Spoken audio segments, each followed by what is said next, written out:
Lost the legend today. Iron Sheik, R.I.P. Sheiky, 81, big run. Obviously, you know him from pro wrestling fame, but it's safe to argue that Iron Sheik's days were like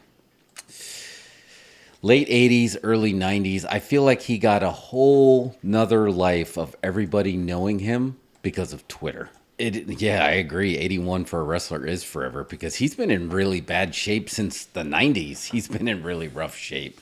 I don't know, B-Rose, like, I mean, you grew up watching wrestling too. Do you know him from wrestling before Twitter, or was it Twitter that put you over the top for him? I mean, I knew him from wrestling because I'm 41. So when I started watching wrestling as a kid, it was all about Hulk Hogan. And the big thing, and it was also about G.I. Joe. And that was he was the crossover. He was in G.I. Joe, and so he was Sergeant Slaughter Sergeant Slaughter. And then you saw the kind of beef that brought into it. And so that was kind of my era. And so then you saw that with like Sheik and Hogan specifically was kind of like, that was kind of my wheelhouse. I got out of wrestling once I hit like 9, 10 because then it was just Ninja Turtles is all I cared about. Yeah. But before then, that kind of era of Hulk, Sheik, Slaughter, a little bit Ultimate Warrior, Macho Man, that was kind of like the heyday of when I really got into wrestling. So I knew him from that. But the resurgence he's had since he's been on Twitter, it's just been so much fun because it wasn't like he was really trying that hard. He was just funny. And that's what got him the audience is it was who he was and he was being funny. Yeah, and it worked. And it worked so well. Can I read Iron Sheik's final tweet? Oh, absolutely. Iron Sheik's final tweet before he left this earth. He was always into current events since he hit the Twitter. Final tweet of the Iron Sheik was the wildfires. Although, I'll say I don't think anything beats his pinned tweet. His pinned tweet is, take a minute of your day to be nice to someone, you dumb son of a...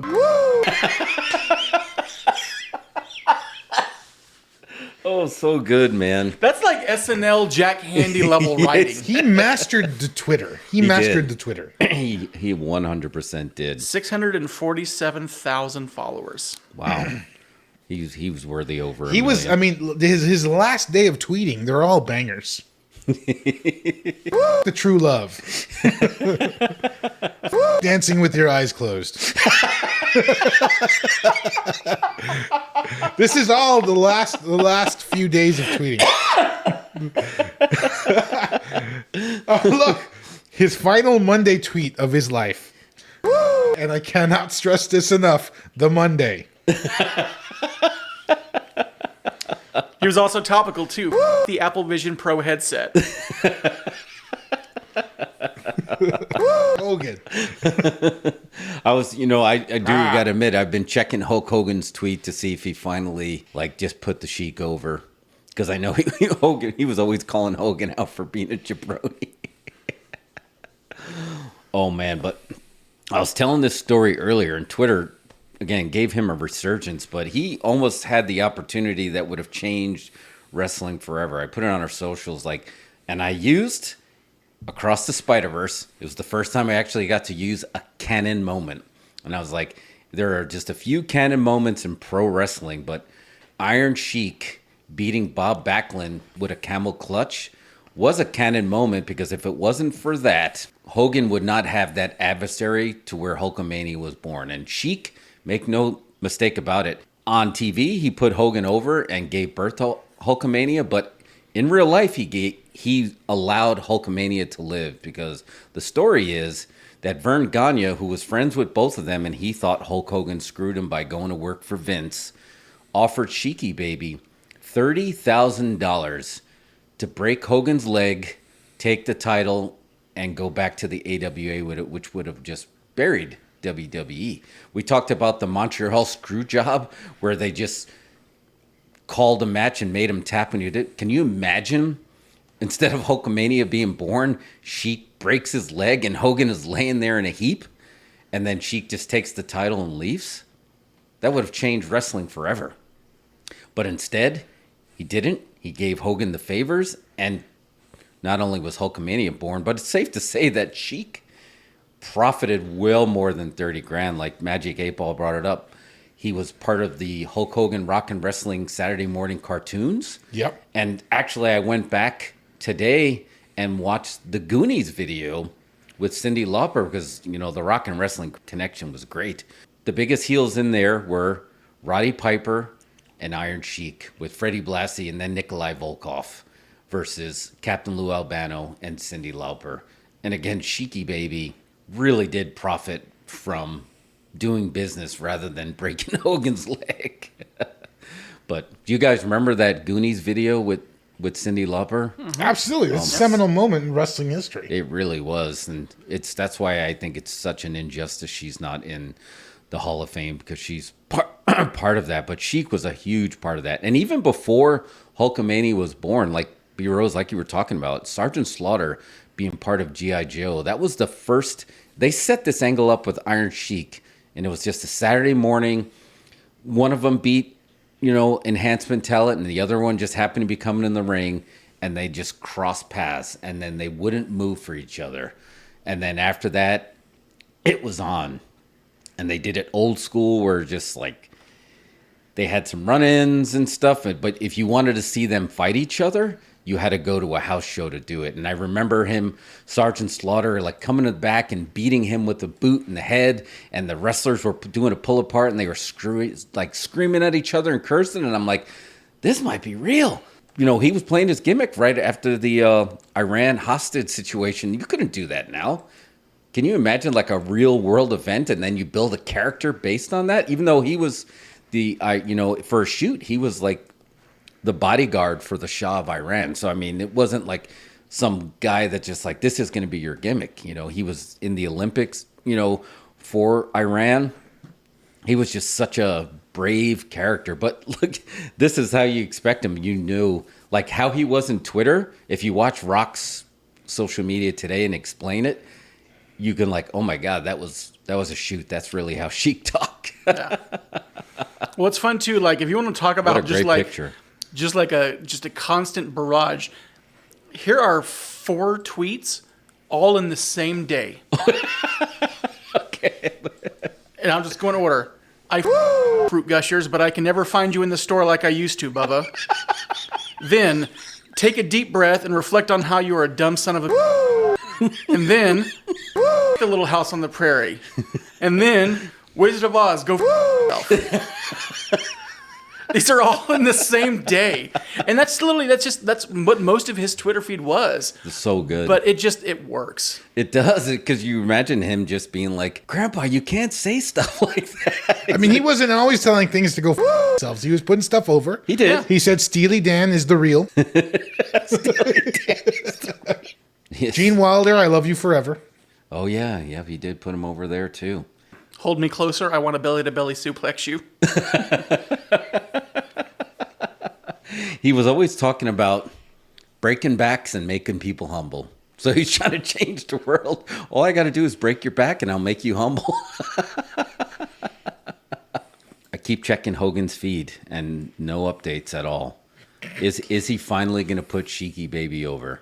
Because what I'm wondering, because he kept calling Hogan out, was he just always playing up that Iron Sheik gimmick for that, or did he have real heat with Hogan? We don't know. That I don't know, and will we ever know? Did you ever cross paths with Sheiky No, in your career? No, I did not. Nope. This is before your time, I'm sure, but I Yeah, remember he'd be around. I crossed paths with Bob Backlund, who feels like he lost his mind after the whole Sheiky incident, because that was rumored to be a shoot too, that they screwed Bob Backlund. He didn't want to drop the belt, and so Honor Skolin threw in the towel. But I don't know if that was true or not. Well, he dropped it to Diesel in like 8 seconds. Yeah, right, exactly. So it makes you wonder if that really didn't matter. But no, I never came across him. I have a lot of pivotal moments that I remember in house shows growing up. That's why I always loved house shows better than TV tapings. One of them was Mr. Fuji bouncing a tennis ball off of Steve Lombardi's head. Somebody from the ring tried to throw a tennis ball at Mr. Fuji because he was getting heat.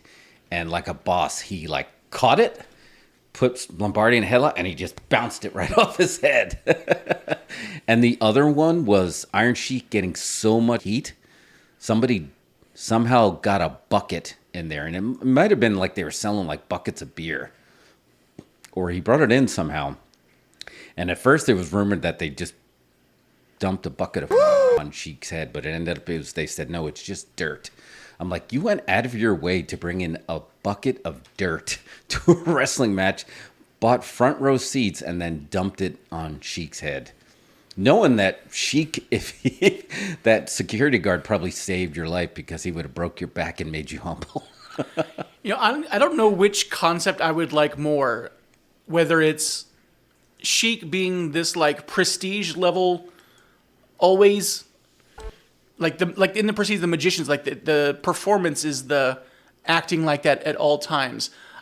If that's the case with like the Hogan thing, like if he's just keeping up this decades long, quote, hatred for it, or if he just hated him. Yeah, I don't know which one I would prefer. I like it. Yeah, I have no idea.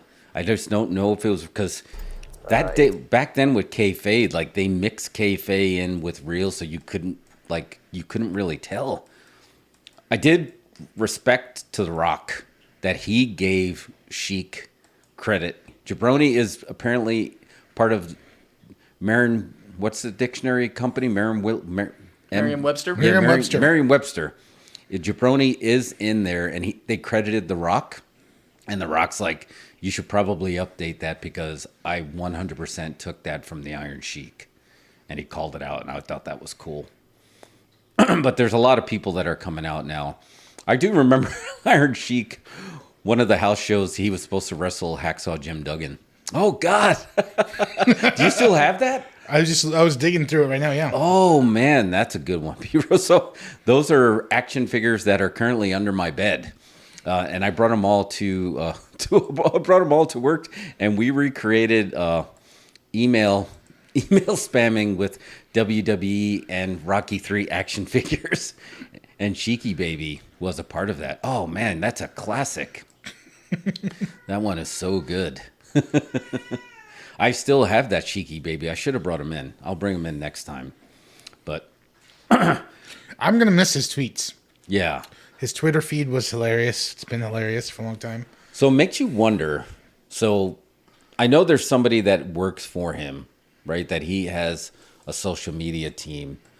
Does it take away if it was just like Iron Sheik legacy Twitter account, knowing that he may or may not have said this stuff anymore?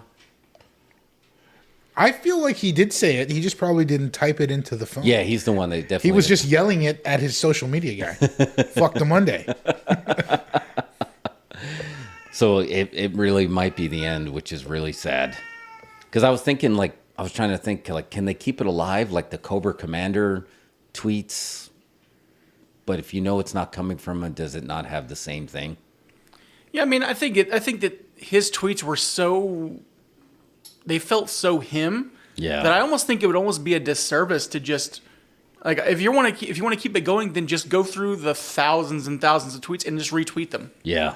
Like, I think just making new ones and trying to make it seem... Yeah, I think that would be almost... It's the same when people try to do that with, like, Mitch Hedberg and stuff like that. Don't try to just come up with something that sounds like him. Just reshare the old stuff. The old stuff is just as good. And just, that could be what the account could be. Just resharing that old stuff. Yeah. Just have his legacy stuff. That would be cool.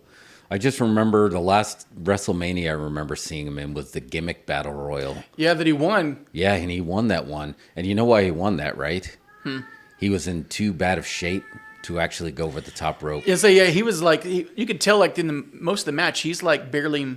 He was very... He couldn't move very He well. was barely mobile, but he was so noticed. Like, you can't have something like that without the Iron Sheik. So... it was for his own safety, they couldn't put him over the top rope, so rightfully so, they put him over. Unlike you, Hulk Hogan, you jabroni. Put the Sheik over. Put out the tweet. Put out the tweet right now. Hogan's got so much. He always has heat now.